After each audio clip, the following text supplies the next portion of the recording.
morning students. Welcome all of you to my channel MVIC Maths and Physics. Today in this lecture I will teach you exercise 12.2 of linear programming. 12.2 exercise का पहला question देखिए, बहुत ही important exercise है। यहाँ से एक question आपको जरूर मिलेगा इस एक्सरसाइज से, ऐसा ही एग्जाम्पल। और ध्यान से समझिए कि हम कैसे असमिकाएं बनाएं। अगर असमिका बनाना जान जाते हैं तब तो समझ लीजिए पहले चैप्टर जैसे ही रह जाएगा। ठीक है, लिखा है। और पहले हम क्वेश्चन पे जाते हैं कि लास्ट में पूछा क्या है। देखिए क्वेश्चन अगर पढ़ना समझ पाओगे तो इसका आंसर निकाल पाओगे। कि पहले क्वेश्चन में सभी चीजें पढ़ते जाइए, बाद में आप क्वेश्चन के लास्ट पॉइंट पर पहुंचिए कि इसमें निकालना क्या है। ठीक है, जैसे देखो, रेशमा दो प्रकार के भोज पी और क्यू को इस प्रकार चाहती है कि मिश्रण में विटामिन। देखिए दो प्रकार के भोज बनाना चाहती है, ऐसे बना लिया करें। पी और क्यू दो भोज अलग अलग हो गए। ठीक है, इस प्रकार चाहती है कि मिश्रण में विटामिन अवयवों में 8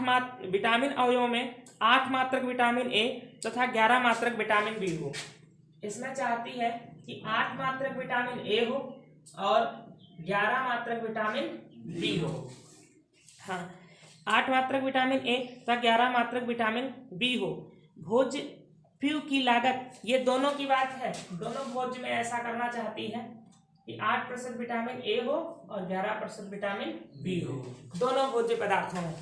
रेशमा दो प्रकार के भोज पी और क्यू को इस प्रकार मिलाना चाहती है कि मिश्रण में विटामिन अवयवों में 8 मात्रक ए तथा बी मात्रक विटामिन बी हो। फिर से देखें जरा, रेशमा दो प्रकार के भोज पी और क्यू को इस प्रकार मिलाना चाहती है, अर्थात दोनों को मिला करके बनाया है एक मिश्रण। पी और क्यू को मिला करके, यहाँ पर थोड़ा सा गलत हो गया है, पी और क्यू को मिला करके एक मिश्रण बनाया है। पी और क्यू को मिला दिया है और इसमें जो ये मिश्रण बना है इसमें 8 मात्रक विटामिन ए हो और 11 मात्रक विटामिन बी हो। ये क्वेश्चन है आपका।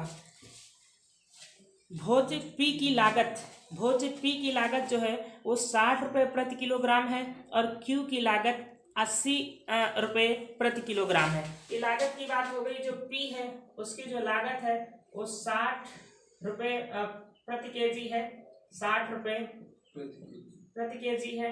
और जो क्यू की लागत है वो कितनी है, 80 रुपये प्रति केजी। ये उसका मूल्य दे रखा है, खरीद में इस रेट पर मिलता है। भोज पी में 3 KG vitamin A. Bhoj P जो है, ये क्वेश्चन चला जाता है कहीं।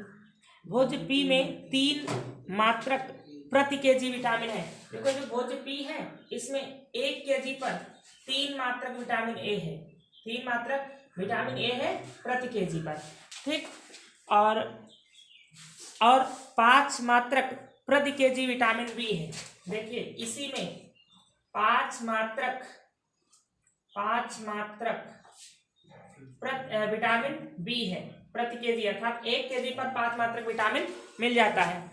और अगला है भोज क्यू में 4 मात्रक प्रति केजी विटामिन ए है। ये जो क्यू है इसमें 4 मात्रक विटामिन ए है प्रति केजी और हाँ 2 मात्रक विटामिन बी है, 2 मात्रक प्रति केजी विटामिन। इसमें क्यू में 4 मात्रक प्रति केजी विटामिन ए और 2 मात्रक प्रति केजी विटामिन बी है। विटामिन बी है वहां पर कितना, 2 मात्रक बी नहीं लिखा है वहां पर ना, प्रति केजी। ये क्वेश्चन जब ऐसे ही आप डायग्राम पूरा बना लेंगे, अभी देखना कितना इजी हो जाएगा आखिरी में। इसमें क्यू को देख लीजिए, जबकि भोज क्यू में 4 मात्रक प्रति केजी विटामिन ए और 2 मात्रक प्रति केजी विटामिन बी है। मिश्रण की न्यूनतम लागत ज्ञात कीजिए। मिश्रण की न्यूनतम लागत क्या होगी, तो पहले लागत का आप समीकरण यहाँ से बना सकते हैं। जेड इक्वल टू न्यूनतम लागत, जिसको न्यूनतम अधिकतम कहे वो जेड इक्वेशन अवरोध वाली बनेगी। तो हम मान लें कि P का x केजी ले, ठीक, और Q का y केजी ले टोटल। तो क्या होगा उसमें कुल लागत जो हमारी होगी, कुल लागत क्या होगी, न्यूनतम होगी। आपसे क्वेश्चन जो कहा है कि कुल लागत न्यूनतम कब होगी, तो यहाँ पर माना P भोज्य का x केजी व Q भोज्य का y केजी लें तो लागत न्यूनतम होगी, तो लागत न्यूनतम होगी। तो यहाँ पर जो z बन जाएगा, z क्या बन जाएगा, आपने x नहीं p का कितना खरीदा है x kg, और 1 kg का मूल्य कितना है 60, 1 kg का 60 रुपए मूल्य है, तो x kg का कितना हो जाएगा 60 प्लस q भोज्य खरीदा है y किलोग्राम, और 1 किलोग्राम का मूल्य क्या है 80, तो 80 वही बन जाएगा। ये एक समीकरण बन गया। अब यहाँ से देखिए, जब मिश्रण बनाया गया तो मिश्रण में जरूरी है कि 8% विटामिन ए होना चाहिए, ठीक, और 11 मात्रक विटामिन बी होना चाहिए। तो अब आप किस प्रकार से यहाँ पर मिलाएंगे, देखो इसके जो है 1 किलोग्राम में, इसके भोज्य पी के 1 किलोग्राम में कितना दिया हुआ है 3 मात्रक, 1 किलोग्राम में 3 मात्रक विटामिन ए है। तो पहले हम विटामिन ए के लिए देखिए, विटामिन ए की मात्रा पूरी करने के लिए, विटामिन ए के लिए हमको विटामिन ए मिश्रण में प्राप्त कितना करना है 8 मात्रक, ठीक है। हमने पी का कितना लिया है x kg, जब हमने पी भोज्य का x kg खरीदा है, 1 kg में विटामिन होता है 3 मात्रक, तो x kg में कितना हो जाएगा 3x। देखिए हम जो मिश्रण बनाया है उसमें p की कितनी मात्रा ली है x kg, और q की कितनी ली है y kg। फिर कहा गया है कि p में 1 kg पर कितना मिलता है विटामिन ए 3 मात्रक, तो फिर x kg पर कितना मिल जाएगा 3x। अच्छा, इसी में b भी मिला हुआ है, b के 1 kg पर विटामिन ए कितना मिलता है 4 मात्रक, तो y kg खरीदा है तो कितना मिल जाएगा 4y। तो इतना विटामिन मिल गया। जब p और q को मिला दिया, p में इतना विटामिन ए, इतना विटामिन बी था, q में इतना विटामिन ए था, इतना विटामिन बी था 1 kg में, ठीक। तो जब आप इसका x kg इसका y kg लोगे तो इसके x kg में 3x विटामिन ए आ जाएगा, इसका y kg लोगे तो यहाँ पर 4y विटामिन ए आ जाएगा। तो कुल विटामिन ए इतना हो गया। और वो जो भोज्य पदार्थ बनाना चाहती है उसमें 8 मात्रक विटामिन ए हो, तो इसका मतलब इसका मान 8 से कम नहीं होना चाहिए, 8 से ज्यादा भले ही हो जाए। अब यहाँ पर अपना दिमाग लगाते हैं, अपना लॉजिक लगाते हैं कि वो जो है रेशमा भोज्य पदार्थ बनाना चाहती है जिसमें 8 मात्रक विटामिन ए हो, अवश्य हो, तो इसका मतलब विटामिन ए 8 से कम न हो, ज्यादा भले ही हो जाए। तो ये जो विटामिन ए हमने निकाला है ये ग्रेटर देन 8 से ज्यादा होना चाहिए, 8 से कम नहीं होना चाहिए। ये अपना लॉजिक लगाते हैं कि जो भोज्य पदार्थ बनाना चाहती है उसने 8 मात्रक विटामिन ए लेना ये चाहती है। तो हम लॉजिक लगाएंगे कि ये जो विटामिन ए निकला है दोनों को मिलाने पर मिश्रण में इतना इतना निकाल करके, तो इसका मान 8 मात्रक के या बराबर हो या 8 मात्रक से ज्यादा हो। ये मान 8 मात्रक से ज्यादा हो या 8 मात्रक के बराबर हो, इससे कम न हो, क्योंकि अगर विटामिन ए की मात्रा बढ़ जाएगी तो कोई नुकसान वहां पर नहीं है, मतलब इससे कम विटामिन नहीं होना चाहिए। तो यहाँ पर आपने लॉजिक जब लगाएंगे ग्रेटर देन लगाएं कि लेस देन लगाएं, क्यों? क्योंकि जो भोज्य पदार्थ बना है उसमें 8 मात्रा विटामिन वो चाहती है, तो 8 से कम क्यों हो, ज्यादा ही हो जाए। तो ये विटामिन ए की बात हो गई। अब विटामिन बी की बात करें। विटामिन बी के लिए देखिए इसका x kg लिया है, 1 kg में 5 है तो 5x हो जाएगा, y लिया है 2y। अब ये भी vitamin greater than equal to 11 होना चाहिए, 11 से कम नहीं होना चाहिए, ठीक, 11 से कम नहीं। अच्छा, जब मिश्रण में x और y दोनों मिलाया है, ठीक, तो हम ये नहीं कह सकते हैं कि विटामिन भोज्य पदार्थ ए की मात्रा 0, x 0 नहीं हो सकता, y 0 नहीं हो सकता। जब मिश्रण बनाया तो मिश्रण में 2 चीजें होनी चाहिए ना, तो ये जो x है x is greater than equal to 0 होना चाहिए, y भी ग्रेटर देन इक्वल टू 0 होना चाहिए, क्योंकि x क्या है मिश्रण a की p की मात्रा, मिश्रण में p भोज्य की मात्रा, और y क्या है मिश्रण q भोज्य की मात्रा, ठीक। तो p और q में से अगर एक भी 0 हो गया तो फिर मिश्रण कहाँ बचेगा, मिश्रण तो 2 हो जाएंगे तब बनेगा ना। तो ये भी 0 के बराबर नहीं होना चाहिए, 0 से बड़ा होना चाहिए, ये भी 0 से बराबर नहीं होना चाहिए, 0 से बड़ा होना चाहिए, ठीक। अगर एक 0 के बराबर हो जा रहा है तो फिर उसमें जो है विटामिन तो मिल जाएगा, विटामिन तो कुछ ना कुछ मिलेगा अगर एक ही हो, बट मिश्रण नहीं मिलेगा, इसलिए ग्रेटर देन इक्वल टू 0। ये समीकरण सभी बन गए। क्या कुछ समझ पाए यहाँ से? देखिए ये तब समझ में आती है जब ये सब बना के लिख लोगे, ये बना के लिख लोगे, अंत में क्वेश्चन पर जाओगे। क्वेश्चन कहा है कि न्यूनतम लागत कैसे होगी, तो न्यूनतम लागत कहाँ लग रही है, लागत लग रही है पी और क्यू भोज्य खरीदने में, और पी का रेट दिया हुआ है इतने रुपए प्रति केजी, और क्यू का रेट दिया हुआ इतने रुपए प्रति केजी। तो इसको जब खरीदने जाओगे तो इसमें सोचोगे कितने केजी कौन खरीदे जो लागत कम हो और विटामिन उतना मिल जाए हमको। तो हमने माना कि न्यूनतम लागत के लिए हमको इसका पी एक्स केजी खरीद लें और क्यू भोज का वाई केजी खरीद लें, और दोनों को जब हम मिला देंगे तो हमको विटामिन ए इतना मिल जाएगा, विटामिन बी इतना मिल जाएगा। तो न्यूनतम लागत होने के लिए जेड जो निकालोगे वो इतने एक्स और इतने एक्स हो जाएगा। समीकरण यहाँ से मिल गई। अब जब आपकी दूसरी समीकरण बनेगी, इसमें का अगर x है इसमें का y लोगे, इसमें का x है इसमें का y लोगे, मतलब सोच के बनाओगे विटामिन ए हमको इतना पूरा करना है और दो भोज्य मिलाए हो तो इसमें का विटामिन ए लोगे और इसमें का भी विटामिन ए लोगे, दोनों मिला के कितना होना चाहिए, इतना या इससे ज्यादा। फिर विटामिन बी जब दोनों को मिलाए हो तो इसमें का विटामिन बी लोगे, इसमें का विटामिन बी लोगे, दोनों मिला के देखोगे इससे ज्यादा होना चाहिए कम नहीं होना चाहिए। तो हमारी ये समीकरण बन गई। अब हम इसको मिटा सकते हैं क्या? अगर नहीं मिटा सकते तो डायग्राम बना लीजिए, फिर हम समझाएं, आप कुछ नहीं रहे। इसको देखो आप इस प्रकार सारणी से भी बना सकते हो अगर समझ पाए आपको, दोनों में से जो चीज समझ में आ जाए। देखिए हम यहाँ पर लिख लें विटामिन ए और यहाँ पर लिख लें विटामिन बी, यहाँ पर हम लिख लें पी में, यहाँ पर लिख लें क्यू में और यहाँ लिख लें पी प्लस क्यू दोनों में। देखो विटामिन ए में भोज्य पी में विटामिन ए कितना है 3 मात्रा और ये कितना है 5 मात्रा। भोज्य क्यू में विटामिन ए कितना है 4 मात्रा, ये कितना है 2 मात्रा, और पी क्यू दोनों को मिलाकर विटामिन ए कितना होना चाहिए 8 और इसमें विटामिन होना चाहिए 11। ठीक है, तो अब हम इक्वेशन इसका खरीदे हैं कितना x केजी, इसका खरीदे हैं y केजी खरीदे हैं। ठीक, तो हमारी इक्वेशन बन जाएगी यहीं से 3x plus 4y greater than equal to 8। यहाँ से बन जाएगी 5x plus 2y greater than equal to 11। ऐसे भी आप कर सकते हैं अगर ऐसा समझ पाए कि सारणी में हम पहले मान रख ले फिर ऐसे ये इस प्रकार से भी बना सकते हो। इसको भी आप बना लीजिए, हेल्प मिलेगी कुछ।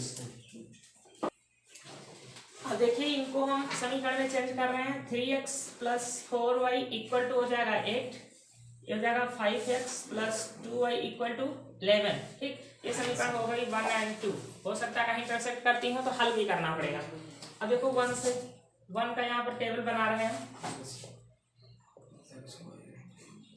x y, 1 कितना है 3x plus 4y equal to 8। हम ऐसे पॉइंट रखें कि वहां 0 ही रख लीजिए, x का मान से 0 लिखेंगे तो y बराबर 2, y का मान 0 तो x बराबर 8/3 आ जाएगा। ठीक है, इसको ड्रॉ कर दीजिए। एक है 0,2, 0,2 मान लीजिए यहाँ पर आ गया 0,2, ये आ गया 8/3, 3 2 जा 6, 2 10 में समथिंग आएगा। तो यहाँ पर ये आ गया मान लीजिए 8/3, 0, ये ड्रॉ हो गई, ये क्वेश्चन नंबर 1 हो गई। 2 को देखिए, यहाँ पर 2 की टेबल बना दे रहे हैं।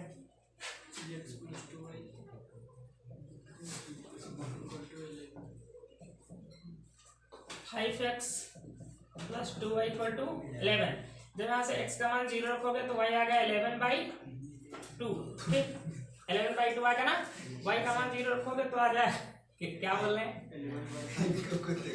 अब देखिए 0 का मान 11/2, 11/2 कितना 5 डेसिमल समथिंग आएगा ना, 5.5। तो ये इसके ऊपर पहुंच जाएगा, ये यहाँ पर कहीं आ जाएगा 0 का मान 11/2, ये ऊपर चला गया। और ये हुआ 11/2 का मान 11/5, तो ये कितना आ जाएगा 2.5, ये आ जाएगा 2.5। और ये देखिए कितना आ रहा था 3 2 6, यहाँ पर कितना 20 हो गया था ना, 618। तो ये ज्यादा था, ये कम है, तो ये इसके अंदर आ जाएगा कौन सा 11/5 का मान 0। समझ पाए कैसे देखा? दशमलव में लगा करके देख लिया कौन इधर है कौन उधर है, बस यही देखना है हमको इधर आएगा कि उस तरफ आएगा। ये आ गया ये। अब इसका इंटरसेक्टिंग पॉइंट निकालना, दोनों का हल करिए। क्या करें, यहाँ से 4y है, यहाँ पर 2y, उसको 2 से मल्टीप्लाई कर दें केवल। ठीक, समीकरण 1 व 2 का हल, इसको 2 से मल्टीप्लाई कर रहे हैं। 10x plus 4y equal to 22। इसको इसके नीचे रख दिए 3x plus 4y equal to 8। Minus minus minus ये कैंसिल हो गया। 7x इक्वल टू यहाँ पर कितना बचेगा 30 नहीं बचेगा, 22 से ये 8 निकल जाएगा, 14 बचेगा, वो भी कैसा, प्लस का। तो x इक्वल टू आ गया 2, x इक्वल टू 2 हम रख दे रहे हैं किसी भी क्वेश्चन में, इसमें रख दे रहे हैं x इक्वल टू 2, तो हो जाएगा 6 plus 4y equal to 8, 6y equal to 8 तो मैंने सोचा 2 y बराबर 1/3। ये देख लीजिएगा यहाँ की कैलकुलेशन थोड़ा सा, x इक्वल टू 2 के जी, कहाँ पर x का मान 2 रखा है, x का मान 2 हम यहाँ पर रखे हैं, 6 हो जाएगा, यहाँ पर 4y इक्वल टू 8, ये उधर जाकर के 2 बचेगा, ये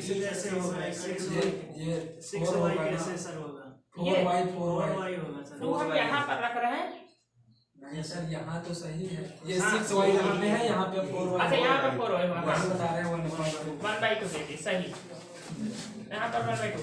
अब आप कोणीय बिंदु चेक करेंगे, ठीक, कोणीय बिंदु चेक करेंगे, यहाँ पर देखिए इतने स्पेस में हम बता दे रहे हैं, कोणीय बिंदु 2,1 जरूर होगा, चेक करके देख लीजिए। ये इंटरसेक्टिंग पॉइंट जो होता है ये अवश्य ही होता है इसका जो है कोणीय बिंदु। 1,1/2 देखिए यहाँ पर 1 रखा, कितना हुआ 2,1/2 रखा, यहाँ 2 रखा 6 हुआ, और यहाँ पर 1/2 और रखोगे तो 2 आ जाएगा, 8 आ जाएगा, बराबर है 8 के। यहाँ पर रखोगे 2 तो हो जाएगा 10, ठीक, और यहाँ पर होगा 1 11 इक्वल टू 11, ठीक है, ये सेटिस्फाई हो रहे हैं दोनों, तो ये कोणीय बिंदु हो गया। अब इसमें से चेक कर लीजिए, ये अगर है तो ये भी होगा, ये पूरा आ जाएगा, अगर ये है तो ये पूरा आ जाएगा, तो 0,2 रख के देखिए, यहाँ रखा 0,2, 8 इक्वल टू 8 सही है, 0,2, 2 दूनी 4, 4 क्या बड़ा है 11 से, नहीं है, तो ये पॉइंट नहीं आ रहा, तो अब ये एरिया पूरा आएगा और ये सभी कोणीय बिंदु होंगे 11/5, 0 और 8/3, 0। कहा गया न्यूनतम लागत, ये कोणीय बिंदु निकले हैं, कोणीय बिंदु, और z इक्वल टू कितना दिया हुआ है, z इक्वल टू है 60x प्लस 80y। तो आप देखिएगा इस मान को अगर रखेंगे, 8 को यहाँ पर 2 को यहाँ पर रखना है तो कितना होगा 120 प्लस 1/2 रखेंगे हो जाएगा 40, तो ये कितना आ जाएगा 160, 160, ठीक, 160 रुपए की लागत न्यूनतम होगी, ये सब रख के देख लीजिए, सब पर अधिकतम आएगा। 160 रुपए लागत अधिकतम होगी और न्यूनतम होगी, और न्यूनतम लागत पे कितना कितना खरीदना पड़ेगा, 2 kg खरीदना पड़ेगा भोज्य P, क्योंकि ये x का मान है ना, और एक आधा kg 1/2 मीन्स हाफ kg खरीदना पड़ेगा भोज्य Q। तो आपको आंसर देना है कि जब भोज्य P को 2 kg और भोज्य Q को हाफ kg खरीदेंगे तो लागत न्यूनतम होगी 160 रुपए होगी, और इन स्थितियों में 8 मात्रक विटामिन ए भी मिल जाएगा और 11 मात्रक मिश्रण में विटामिन बी भी मिल जाएगा, ठीक। अन्य पे निकाल लीजिए, न्यूनतम अधिकतम आएगा।